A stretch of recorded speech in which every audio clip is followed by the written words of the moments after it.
What's up, gamers? Crapgamer here with Crapgamer Reviews. How you guys doing? Hopefully you're doing fine. It is a great day today. Hopefully you guys are all doing well. I know I am. I wanted to do a video and talk a little bit about obviously about a pretty hot topic. You guys can check out Xbox Nation tonight. It's going to be pretty interesting. A lot of back and forth regarding a lot of stuff that's in the news lately, especially Xbox and Scalebound. So make sure you check that out. But one of the things that I see a lot of, which I don't agree with, which is the fact that people are like, well, there's no games on the Xbox One this year. Nothing to look forward to. Nothing to look forward to. That's right, you heard it. Nothing. Absolutely nothing. Without Scalebound, there is nothing on the Xbox to look forward to, right? Well, I mean, let's at least keep it in perspective. Can we, folks? I mean, can we do that? Will you do that for me? Will you help Crapgamer out? Will you? Come on. You know, there's at least something to look forward to. And people are always taking the weird side of arguments, right? Like, I get it. Scalebound, you're looking forward to it. If you're an Xbox guy, you have every right to be upset.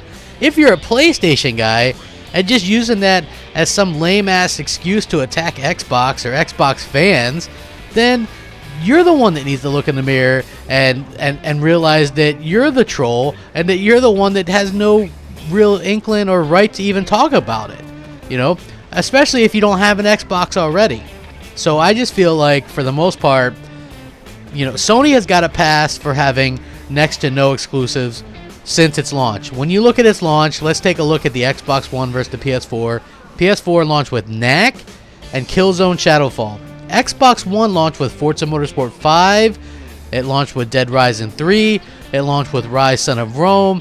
It launched with Zoo Tycoon. It launched with stuff like much better, in my opinion. You know, it had a much better launch. It launched with Killer Instinct.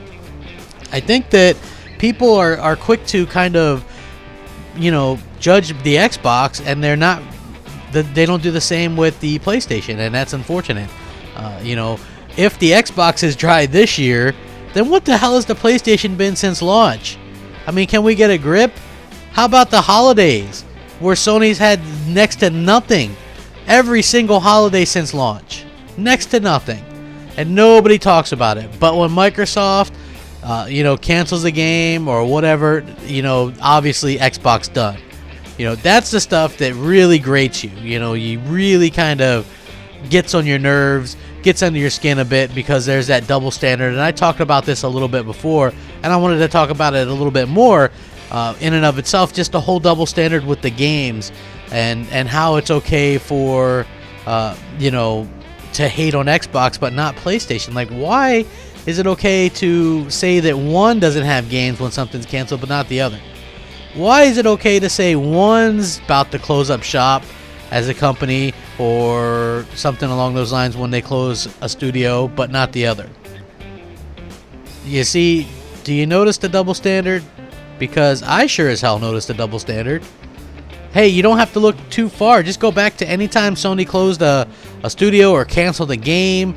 You know, nobody even calls them out on it. Even The Last Guardian, which was a running joke because it took like 10 years to come out, you know, nobody was ever like, you know, Sony really dropped the ball with that.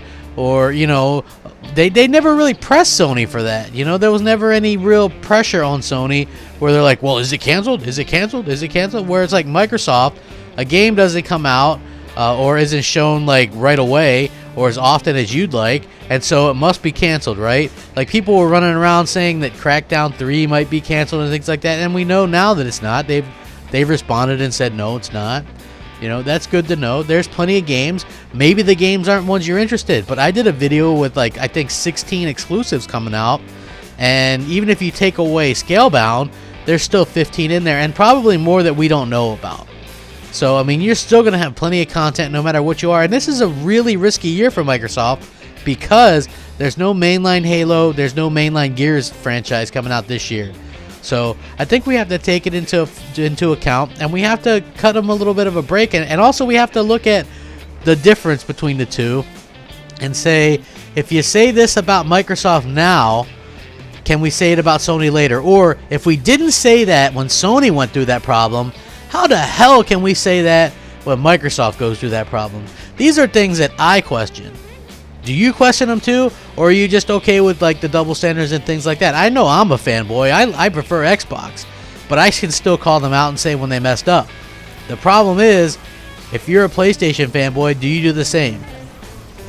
You know, I think that's something everybody's going to have to look at and kind of come to terms with on their own. So, in my opinion, Xbox fans are willing to look at Xbox and critique it, and PlayStation fans aren't, and there's a huge double standard, and that's unfortunate. So, anyway, let me know what you guys think. Sound off, comment, rate, subscribe, all that good jazz.